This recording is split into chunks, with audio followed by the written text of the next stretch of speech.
So Luke said, a great question this makes me wonder about is what having premarital sex does to degrade the marital standard God set for us. We know marriage is so much more than what the world says it is. And so how much of that union is undermined by an ungodly history before the marriage even begins?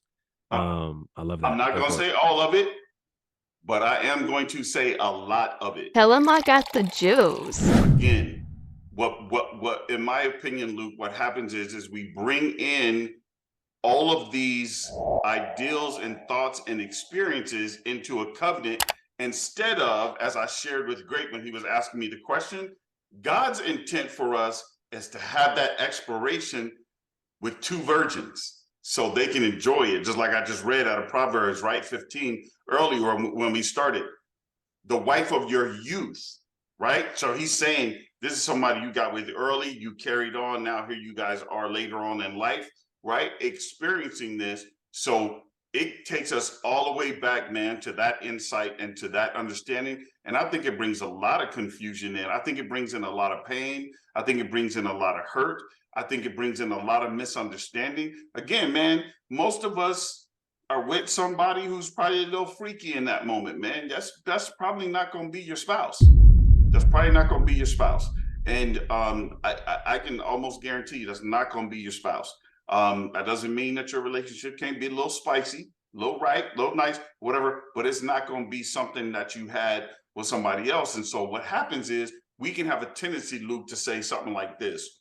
I'm dissatisfied with you because my wife always performed something. I mean, these women always perform something orally on me, but my wife won't. Now you're thinking, man, she won't even do this. And now you're reverting back to having these visions and thoughts about this stuff about somebody else who did that for you. See, that's where it starts to get clouded, man. You know, this other girl wanted to do it like this and that, and so on. It starts to get clouded. And then I'll be honest with you, man, you know, you're going to get a little older. Ain't nobody going to be doing no flips and circles and all the other kind of stuff. So there's got to be something that's greater than that, that matches that. So I would tell you, I think it puts a major dent in that relationship. I really do. A major dent. I think it's very difficult to overcome. Yeah, from the perspective of a single guy outward looking in, I would say I could see the same thing. I could see that a lot. Of course, it doesn't mean the marriage can't be redeemed or the couple can't make it, or anything like that. I think one of the biggest things that has been so helpful for me, because I'm gonna be honest, y'all, like I was that guy when I was younger. I say that like I'm old. Like when I was 18, 19, just a few years ago, like I was that guy who would get as close to the line as possible. Like I would get as close to the let me engage in some actual activity. I would get as close to that as possible. I mean, in really in much respect in regards to my addiction and really trying to experience that through other people.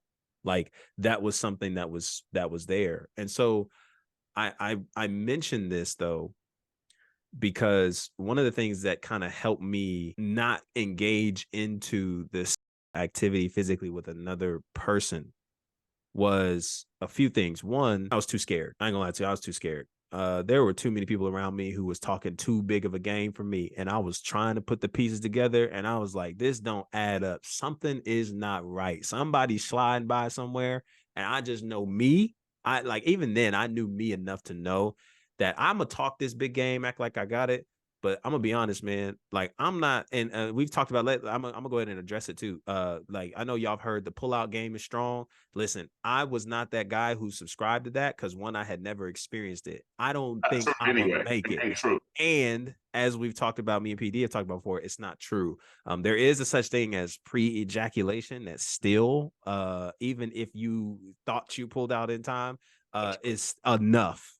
It's enough to spark the egg and sperm combo and baby on the way. You would have swore up and down, boy, you pulled out. No such thing, buddy. No such thing. But anyway, like not only that, but I've also heard breakdowns from people who are like, yo, like it puts so much weight on the other individual to be somebody that they're not. And you come in and you put all these expectations on them to be something, do something, and it's just not who they are. And so not only you can no longer really acknowledge them for who they are in that space.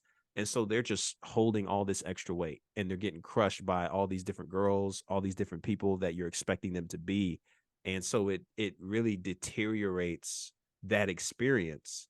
And I do think that there should be conversations enough to raise thoughts and be like, man, maybe we need to go get some counseling and some therapy in this space. Maybe we need to go talk these things out and get that through, because that stuff, again, like we've been saying, can run so deep. And but it's not too deep and far fetched to be restored. And God can do some amazing things, man. Through that kind of stuff, man. God can do it. It I just really believe that he can. It ain't nothing past him. And so yeah, I do think it can harm it, but then I get to thinking too, PD. Well, if that, and again, we understand that that's the context of marriage, or at least that's what's supposed to be included in the context of marriage. But what about the other details, histories, sins that we may carry or we did, and bringing that into a marriage? Like, would we say that other doings and sins would affect the union of a marriage as well to such a degree? Absolutely. Yeah. So So to D's point, getting to know somebody, this is why I struggle with the whole dating thing for you guys in particular right now. okay. It's that it's only based around mostly sex. So the reason why we're having this conversation, right? It's based around that compatibility thing. It's based around, man, can she smash? Can I get that? Is it good? Did I just and people have so much more to them, man. We're a complex being. And the only one who can explain us, understand us, and appropriately love us is God. And the only way for us to even appropriately live this out and do this in the right way is to really genuinely be connected to God in that, and to understand even the human condition, and to be willing to have the patience and the grace and stuff like that, or whatever. So yes, there are in fact other things that play a role in that. That's why the greatest expression of who God is love, because love covers a multitude, right, of sin. And so when we move in love, watch this, love doesn't require you. There's not a passage in the scripture that says that God requires you to be this person to be loved by him. God loves sinners and saints. We're already perfectly loved. Some people have embraced it and some people have not. And so, but God gives us that to help us to be able to engage people where we meet them, where we find them, and to overlook those things and not withdraw our love only because this person doesn't currently possess something that we want, have, need, or they went through something and they're not completely restored from it. So yeah, there's a multitude of things, man, from trauma to previous divorce to adoption to molestation to growing up, man, in difficult situations. Perhaps somebody was passed from house to house. Maybe they grew up in the system, don't know their parents, never really had somebody model love to them, all this other kind of good stuff, man. And sometimes when somebody had posted in here earlier, I don't know where it is, but sometimes, man, when people have just been lonely and different things along those lines, man, and they're looking for a family, they're looking for that familial type of scenario, man, they'll connect with somebody, man, and it's not healthy. That person isn't healthy, but they do it anyway because it's something they've been starved of for their lives. So yeah, I think people need to be the dating process, man, should be a discovery time, and people should not be in a hurry in it. You should give, just like the seasons, winter, spring, summer, and fall, at a minimum.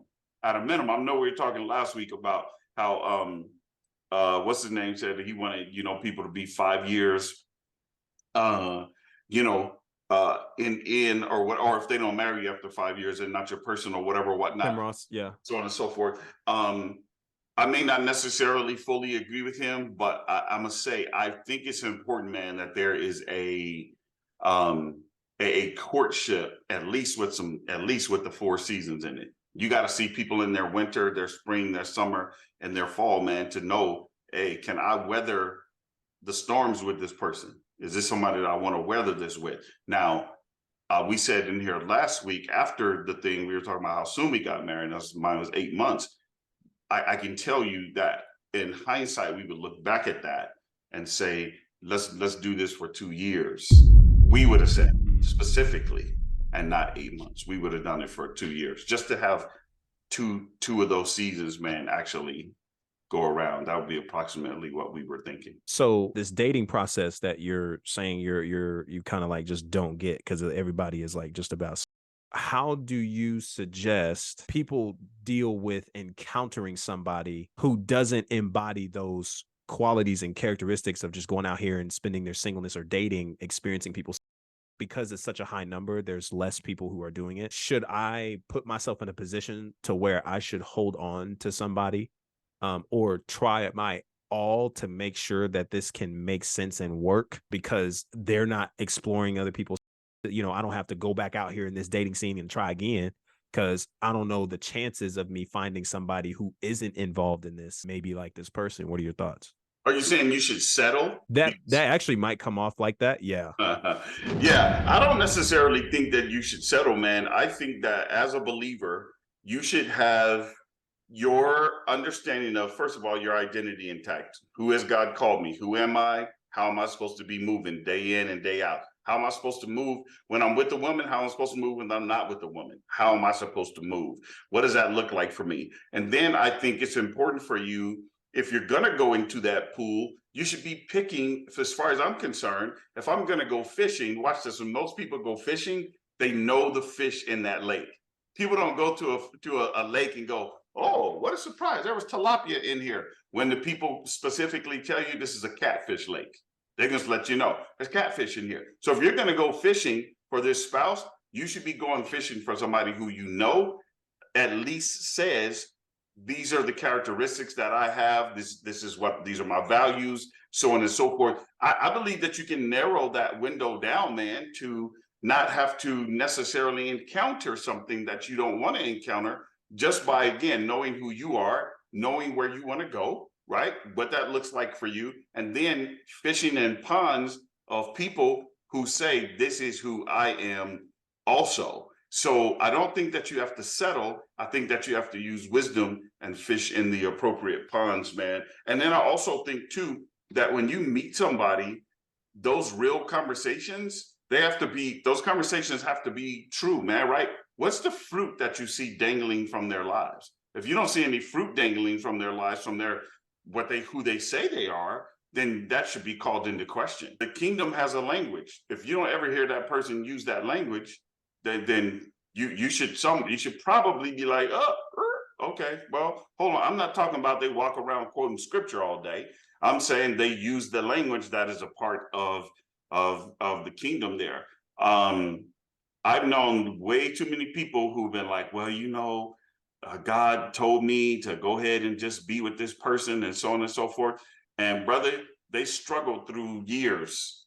They just struggled through years because, man, if you don't even have matching value system, I find that really difficult and really hard to be able to try to bring that together. I'm not saying it's impossible, but I'm saying it's incredibly hard. So here's my next question. Because you mentioned seeing them in 4 seasons, winter, summer, spring, fall. How long should someone wait for another person to get to a place where they're like, yeah, I think we've seen enough? Like, is that something that, y'all come to a decision collectively? Is there ever a scenario where you're waiting for them to see that? I think that it depends on both people and their level of maturity. I also will say this to you, Sean. I think it's important for people, when you step into the dating process, to say and state what your intentions are. This eliminates you having to say, how long am I going to wait for this? You and this person, your conversations should be in line with one another. The prayer that you have should be in line with one another. The people that are around you should be supporting your movement as a couple as to where you're going and what you're doing and speaking life into that. Hey, these two people are going to be intentional and get married. This is their focus. This is what they want to do. This is why they're even in the dating process, because this is what they want. If you find somebody who doesn't want that and they start telling you, well, I don't really know, I'm not really sure I'm ready for that, then I just would say you don't waste your time with that. But I don't think it's too difficult. In my opinion, I don't think it's too difficult, man, to have that conversation and let your intentions be known. This is why I'm dating. Why are you dating? And if they go, I just want to enjoy myself and have fun and have company and have somebody to go to movies with. Well, and you're saying I want to get married. Why would you even continue in that relationship? To add to that, there's great, I think in some cases, again, depending on your capacity, what you have room for, what you have availability for, and having those conversations, they do know what they want. They're just in a space of trying to create room for it. So you have to know the capacity you have. I mean, really, like, not everybody is in that position to where you're trying to wait and be patient. Because here's the thing that you have to understand too, in terms of that, it is very possible, because of love and what love is all about and giving people the opportunity to choose you, you could very well come back around to that conversation and that may not be an option. Like that may no longer be a choice. Are you okay with that? It's just important that you just know what you have room for. And you can't get into a place where you're already telling yourself in your mind that this person, we hear those phrases in Christianese all the time, right? God told me that this is the one, and God revealed to me that this is the one. And so you start making that up in your mind. And I'm not saying that that can't happen. I'm just saying that, man, when I look at the text and when I look at scripture, when I try to really put things together, like God, I'm not saying that that's not possible. I'm just saying that it's more likely that you could be selling yourself a narrative on somebody too soon, because you're seeing a lot of things that you kind of like early on. And so you're trying to make a quick decision and you're trying to lock things down fast, but you really don't know who this person is. Like inconsistencies, flaws, and all. Because I'm sure that there's a lot of people who would say that and then come back and see the inconsistencies and then be like, ooh, I don't really know if God telling me that no more. But like then what's going on, right? Where are we at then? Because now you're putting yourself at a position where I want you to think about, and I've shared this before, I want you to think about the weight that puts on people. Believers, I really want y'all to consider that, because there are a lot of people who aren't so mature in the faith maybe as you. And so you tell them that, hey, God told me that you're the one for me. Okay. God told me, came to me in a vision. I've been praying on it. Boom, there it is. And that person could honestly be thinking, well, what if I don't feel the same? Am I disobeying God? Like, No. am I no longer in God's will for my life because this person told me that I'm the one for them? So like, what's up? And we would say no, right? And it's clear as day. But that believer will then start to go, then start making decisions because of they're afraid. I'm feeling pressured and all this kind of stuff. So I don't know what to do. And that's just not it. It's spiritual. It can almost come off as spiritual manipulation. And lead in that space if that's legitimately not something, because God has a way of confirming it through both people, not just one. So I actually think it is spiritual manipulation yeah, on different levels, man. But again, I think a lot of that can be avoided day one. day one. Hey, I'd love to take you out and get to know you. Beautiful. Let's do that. Go coffee, dinner, lunch, whatever. Hey, here's the reason why I asked you out. I'm actually in the process of wanting to ultimately be married and put myself in that space. And I want to get to know somebody and see if that is something I get. If that person is like, oh yeah, hey, not even right now. I'm just enjoying my time. I'm in school.